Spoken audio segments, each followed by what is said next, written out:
Hello everyone, welcome back to my channel. To all returning subscribers, I want to say a very big thank you. And if you just joined me for the very first time, thank you so much. Please, if you have not subscribed to my channel, please hit the subscribe button, turn on the notification bells, and guess what guys, we're about to have a ride of a lifetime. So today I got two stories for you. The first one borders on Nengi, while the second one borders on the movie Oloture, which most of you pronounce as Oloture, but the real pronunciation is Oloture. Alright, so Nengi has been removed as the face of Bayelsa.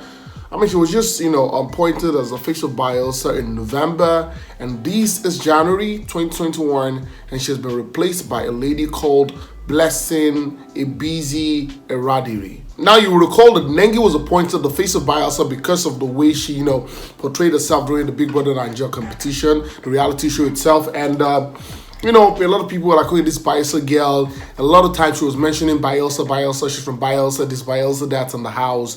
And when she came out of the house, we could see that the wife of the governor, welcomed her. She met with the governor himself. They had this grand welcome for her, and of course, she was appointed. Then just 2 months down the line, she has been replaced by this girl who became a first-class student in the university. According to reports, it says Eradiri was appointed face of the Bayelsa girl child after she graduated with a first class from the Niger Delta University and Nigeria Law School. The governor announced the appointment of Eradiri as the new face of Bayelsa on Monday, January 11, 2021.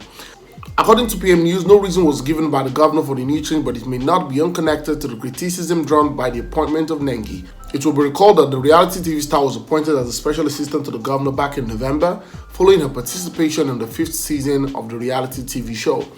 So this is it for me, right? Nengi went to the reality show. I'm sure she had people who were top shots in the Bayelsa state government, or people who knew people in Bayelsa state government who said, oh, this girl is from Bayelsa, and she's done well in the reality show. Let us project her. She can represent us. She's talked about the girl child and all of that. And yes, we can bring her into a position in government. Then you understand the fact that back then, when Lee Kon also, won the show, the governor gave him 5 million naira, gave him an apartment, and then some people came online and said, you know what, we have people who are intellectuals, people who people who graduated with first class and all of that, people who are doing well in academics, and we're not giving these people money. We end up giving them 10,000, 20,000, 100,000. But when people go for reality shows, you get to give them a house, millions of naira, going to the bank accounts. And why can't we start supporting these people who go to school, who make us proud, who get first class, second class, or whatever it is? I think this was happening in this case, where a girl from the Niger Delta University emerged with a first class and also a first class in the Nigerian Law School. So I'm sure a lot of people would have come to say, hey, governor, you know what? You're a governor. Let's have your name in the good books. Be like one of the first governors to put this girl, into government. And with all this being said, please, I need you to go to the comment section and let me know what you think. Was the governor right by replacing Nengi just 2 months away as the face of Bayelsa with another lady just because she had a first class? And please, just because, not just because, she really had a first class. It's not easy to get a first class. My second story is about the film Oloture that was on Netflix, produced by EbonyLife. So at some point, a particular journalist, Tobore, that's her name, came out to say that, she was working with Premium Times at some point, and she actually went to investigate about the life of prostitutes, how prostitutes are trafficked into Italy and all of that. And of course, she did a thorough investigation into how these ladies live their lives, that even at some point, she had to become like a prostitute. She wasn't like a real prostitute or something. She just dressed like some of them, to be able to know what's up and know what's happening in the lives of prostitutes. And boom, at some point she came out to say that, that was a true life story that EbonyLife Films produced. I will not just call somebody out like that. I had to do my findings, and I was like, BT Bo, claiming they conceived my own life story. Claiming they conceived my own life story. These are not mere allegations, no. I know the weight of mere allegations. So for me to live my quiet life, to dey drag somebody, may say, man, the person shit for church, it's here Bible clean yash. So once you said that, all the while I didn't come up with a story because I wanted to hear from EbonyLife. When you're trying to, report a story, you should hear from both sides. So the MD CEO of EbonyLife, or the owner of EbonyLife Media, that's Mo Abudu, has come out to say that, she had reached out to Bore while they were trying to produce the movie, and she even released personal text messages that she herself and Tabore had a personal relationship before during and after the movie. That just a day after the movie, Tobore just came out and started granting interviews about the fact that the story was hers, they cheated her and all of that, and permission wasn't sought properly. There was a copyright infringement on the job because it was her story. So the MD CEO of EbonyLife TV, the owner of EbonyLife, Moabudu, came out, and of course she released the video that talked about everything that happened. She even had proofs of personal messages that were sent, that were exchanged between herself and Tobore, and how that they had a very good personal relationship. Not until the film went popular and boom, Tobore started acting up and all of that. So I'm going to leave you guys with the video. I need you to watch it. Please, if you're not subscribed to my channel, please hit the subscribe button, turn on your notification bell, and guess what? You get notified whenever I post a video. Until next time I come away, my name is Olufemi Daniel on all social media platforms, and it's bye for now. Hello and Happy New Year, everyone. My name is Moabudu. I am the Chief Executive Officer of EbonyLife Media and EbonyLife Place. I would like to take a few minutes of your time today to shed some light on the recent allegations made by the investigative reporter Tobore Ovure. Tobore wrote the article titled "Inside Nigeria's Ruthless Human Trafficking Mafia," which was published on August 12, 2014 by the Premium Times, her employer at the time. Premium Times Services Limited, publishers of Premium Times, has disclosed that journalist Tobore Ovure cannot lay claim to the copyright over the investigative report, which belongs to them. According to the Premium Times editor-in-chief, Mr. Mujid, only the media company and its partner on that project, Zam Chronicles, can lay claim to the copyright for the report based on Nigeria's copyright law.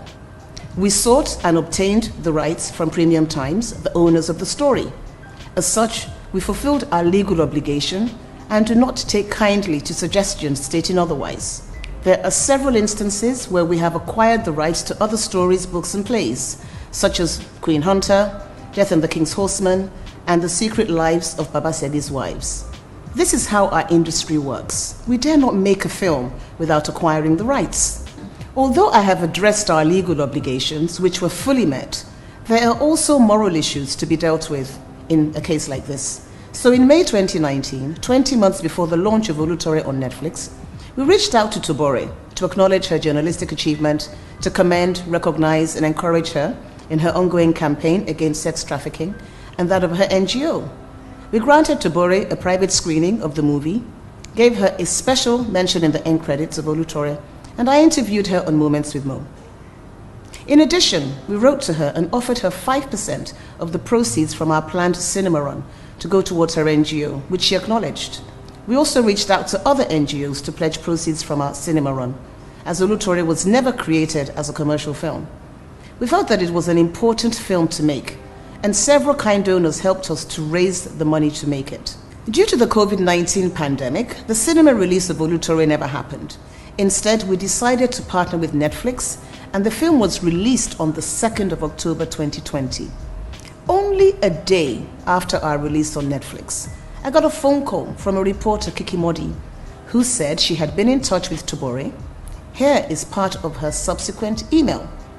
I'm reaching out to you today because various similarities have been flagged between a 2014 investigative report featured in Premium Times and the film, and I want to include that in my report. My report is due to be out today. Apologies for the short timing. I'm hoping to clarify some facts from you and hopefully get your comments. We decided to respond, although we didn't have to. That article is available online. Within a few days of this, Tobore went on social media making accusations. Then she wrote to Netflix making demands. Then she launched an attack against Kenneth Inyang. I feel particularly bad for Kenneth because he had never seen the script until we approached him to direct the film.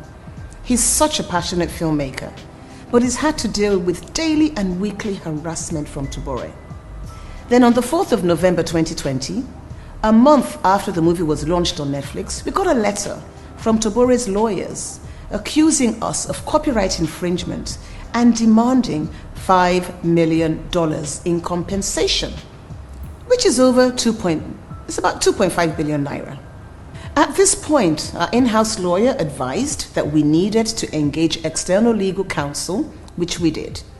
We were being accused of the crime of copyright infringement with a 2.5 billion naira demand.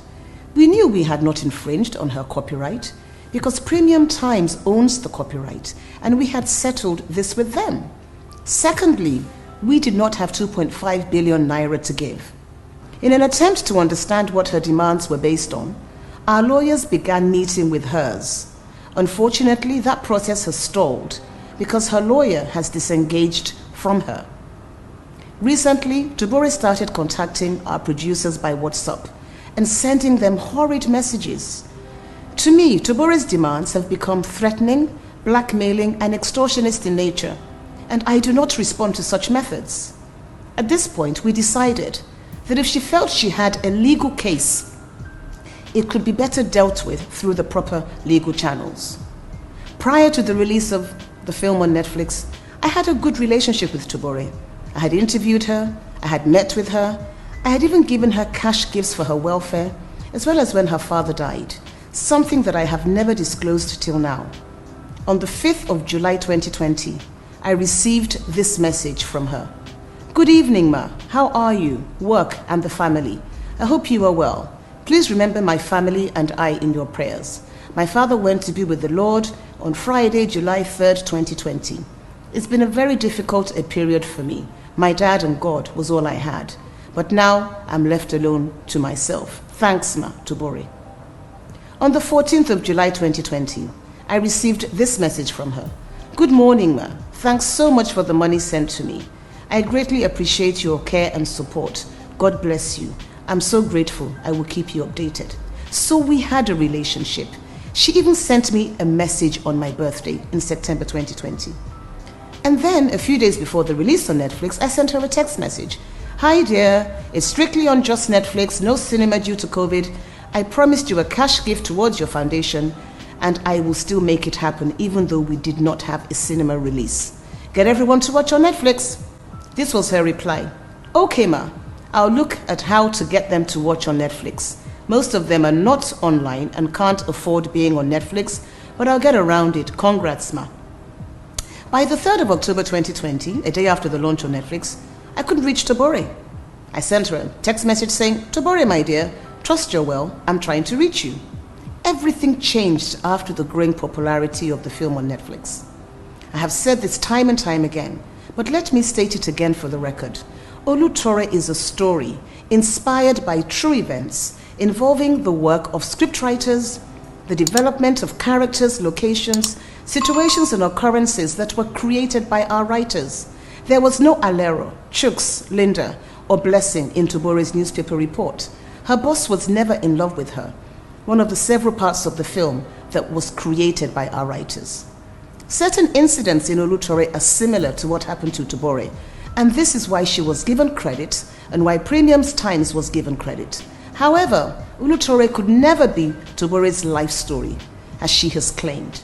Indeed, so many women from around the world are trafficked to Italy, have similar stories. Please, let's educate ourselves on how the movie industry works and how stories are developed and what inspires them. Oloture was made by a team of over 100 people, including researchers, writers, producers, our director, editors, actors, and crew.